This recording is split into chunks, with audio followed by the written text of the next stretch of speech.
Joining us now is Senator Bill Cassidy. He's not only in Appropriations, he's Veterans Affairs and Senate Joint Economic Committee. Senator of Louisiana, thanks so much for joining us.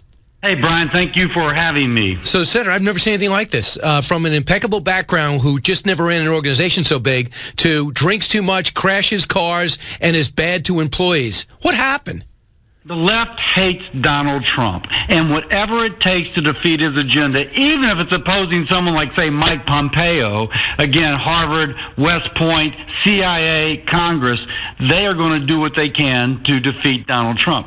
By the way, Brian, if I may point out, Ronald Battery, I think is how you pronounce his name, was unanimously reported out of Transportation Committee to be the Federal Railroad Administrator.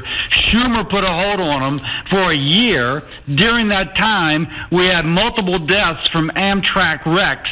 And finally, after that wreck on the way to the Republican retreat, Schumer released his hold. But there are consequences to hating Donald Trump so much that you fight his appointees. Among them is that Amtrak doesn't get better and people die. Well, yeah. I looked up and we asked the official report. There's close to 300 nominees that have not been confirmed, which nobody has. They don't necessarily have anything against them. They're just being held up. You guys have to start working 7 days a week and see if Democrats will understand the delay of game, the four corners offense is over. If that's what it takes, I am all for it. You may have seen the press reports yesterday about potentially limiting the debate time from 30 hours to 8 hours, and it's too bad because I think the Senate is where we should debate. But if it's only being used as a tool to defeat Donald Trump's appointees, no matter how good they are, that is an abuse of, Democrats are abusing what the Senate is about. Senator Cassidy is with us now. Somebody's not going to be coming from your committee, but you'll get, hopefully, is this Gina Haspel. There would be the first CIA director, female, who grew up in the CIA. The agency wants her.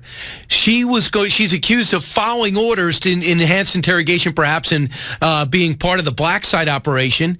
Everything was approved by the Justice Department. Her mission was to keep America safe. That's the person I want in the job, not some political appointee, but she's going to be appointed by put in front of politicians. Now people like Rand Paul say that they will not go with her and Democrats are digging in against her. What's your stand? So Obama kept her. As much as Obama said, okay, we can't have these black sites, he kept her, which tells me, if you will, that the folks most sensitive to the issue thought that she was okay to keep on. Now, all of a sudden, because she's Trump appointee, she can't be elevated. I also think that Democrats don't want to see Republicans nominating women to such high positions because that defeats their narrative that Republicans don't like women. We like merit. She is so good. She should be the next CIA director, but I think that defeats a Democratic narrative and goes against their hatred of Donald Trump. She should be the next CIA director. Here's Rand Paul, 44. I think there's a decent chance that her nomination will be removed and not go to a vote. I think there really is a chance of that.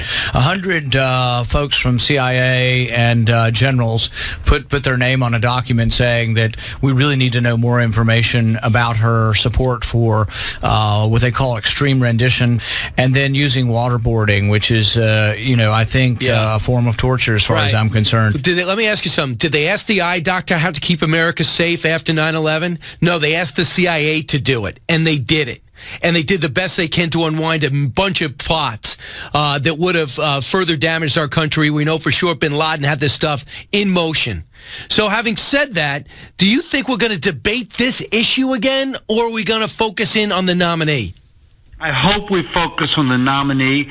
Again, the Obama administration did not like the rendition, extreme rendition. They kept her. They apparently were okay with her role. Others have said she is clear. People have said she's the most qualified person we could have heading our CIA at this time of extreme danger. And now we're going to play politics because folks hate Trump. Let's talk about the Paris climate deal. Macron wants us to get back in. The president says, I'm not shutting the door, but it's got to be different. What do you think? I think Macron gave a great speech to the Senate, but I totally disagree with his position. I actually think where we are now is counterproductive to lowering greenhouse gas emissions. I'll tell you why. One, Paris Climate Accord Paris Climate Accord leaves out China and India until 2030, and they're the major polluters. It has no teeth, and no one is going to achieve their goals except maybe the U.S. And why is it counterproductive? Since the U.S. and the EU have begun regulating carbon in 2004, global greenhouse gas emissions have actually increased, and that's because manufacturing has moved to China. Why not? It's cheaper to produce there because of regulations in the U.S. and the EU. And now we have more global greenhouse gas emissions, but the loss of American jobs. If we keep manufacturing here, more American jobs, but also lower greenhouse gas emissions globally, that's a better thing to be. Senator, you're always a great guest. Always appreciate you. And congratulations on the 300th anniversary of the city of New Orleans, a place that you represent. Thanks a lot, Senator. Thanks, Brian.